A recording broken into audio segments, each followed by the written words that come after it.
1,00,000च्या वर मालमत्ता कर थकीत असणाऱ्या थकबाकीदारांना कर भरणा करण्यास मनपाद्वारे 21 मार्चपर्यंत मुदत देण्यात आली होती। मात्र तोपर्यंत कर भरणा न करणाऱ्या सर्व थकबाकीदारांची नावे सार्वजनिकरित्या प्रसिद्ध केली गेली असून शहरातील वर्दळीच्या सर्व चौकांवर असे बॅनर लावण्यात आले आहे। यात विनोद बुराडे, लागूबाई भूफा, नामदेवराव पारवेकर, केवलराम गुलाणी, विनास बनोत, विदर्भ कॉन्क्रीट प्रायव्हेट, विठ्ठल पंदिलवार, नजीर करीम, मोहम्मद फसीउद्दीन, निर्मला देवी पंडित, शामराव लांडगे, समृद्ध जीवन फूड्स लिमिटेड, सायराबाई गांधी, रीना सरकार, समृद्धी सेव्हिंग इन्व्हेस्टमेंट असे एकूण 51,29,000 थकबाकी असणाऱ्या 16 थकबाकीदारांची नावे प्रकाशित करण्यात आली आहे। शहरातील नागरिकांना सुविधा उपलब्ध व्हाव्यात यासाठी विविध प्रकारची कर आकारणी करण्यात येते, परंतु सुविधांचा लाभ घेणारे अनेक जण कराचा भरणा करण्यासाठी चालढकल करीत असल्याचे निदर्शनास आले आहे।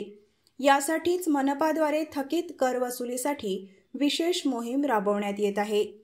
1,00,000च्या वर मालमत्ता कर थकीत असणाऱ्या मोठ्या थकबाकीदारांना मनपाच्या अधिकाऱ्यांकडून भ्रमणध्वनीद्वारे पाठपुरावा करण्यात आला होता।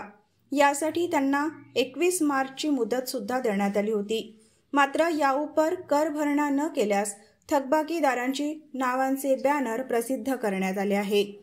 नावे प्रसिद्ध झाल्यानंतर जर कुणाची मानहानी झाली तर त्याला ते स्वतः जबाबदार राहणार असल्याचे चंद्रपूर महानगरपालिकेद्वारे याआधी स्पष्ट करण्यात आले होते।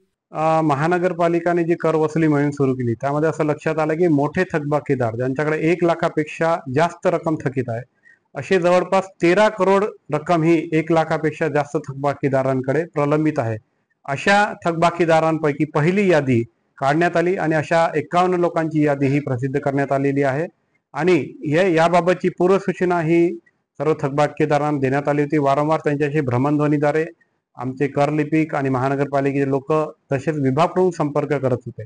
तरीही ज्या नागरिकांनी यामध्ये दिरंगाई दाखवली त्याकरता हा उपाययोजना म्हणून कारण महानगरपालिकेला जे काही सेवा द्यायच्या आहेत ही टॅक्सच्या वसुलीतून द्याव्या लागतील आणि सध्या शासकीय अनुदानाची कमतरता बघता टॅक्स वसुली होणे आवश्यक आहे, अन्यथा महानगरपालिकेच्या बेसिक सुविधा आहेत त्या देऊ शकणार नाही। त्यामुळे सर्व थकबाकीदारांना आव्हान आहे की सर्व प्रकारे आपली जे काही थकबाकी असेल, जे काही कर भरणा असेल तो त्वरित करावा आणि महानगरपालिकेला सहकार्य करावे। पहिल्या टप्प्यात आपण फलक लावले आहे, त्याच्यानंतर या पुढचा टप्पा 50,000च्या वरील ज्यांची थकबाकी आहे अशांची यादी महानगरपालिकेने काढून ठेवली आहे, त्यांना संपर्क करणे सुरू आहे आणि त्यांची सुद्धा यादी लवकरच येत्या 2-3 दिवसामध्ये आम्ही प्रसिद्ध करणार आहोत।